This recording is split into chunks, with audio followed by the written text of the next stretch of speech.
This is the high lat row. Now we've adjusted the arms up to 0, to the highest setting, all the way together.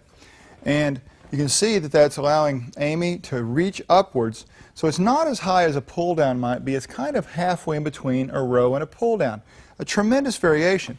It's going to allow her a little more range and a little more change within the lat muscle, which is a huge fan. So she's going to sit upright and do this row. And notice that when she does this, her shoulder blades are pulled opposite the direction of the cables or the ropes. So she's pulling down and squeezing her arms all down at the same time.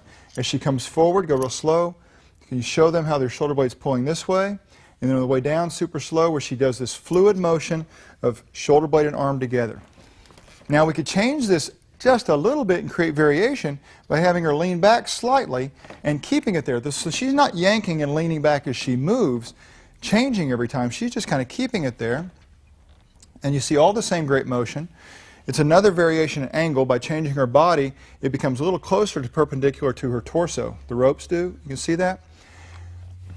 And I'll tell you what, if you, and you know whether you can do this or not, if you're super controlled, I'll let you, I'll give you the permission, as if you needed it, to actually sit up straight at this end and do the torso motion as you go through the motion. But do you see how controlled she's doing that? She's starting the motion with these before she moves her torso. She's not moving the torso to make it easier, you know, like slinging it and then throwing the arms into it. So this is not a license to cheat as much as it is to make it a more compound or integrated exercise by adding torso and hip movement into your upper body movement. We have one more variation by going a little tiny bit wider.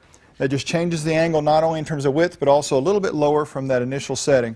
So it's the same type of thing, just a different pulley setting. I don't know that I'd go much wider than that because you end up without much motion due to the change in width, and it's not much of a row anymore.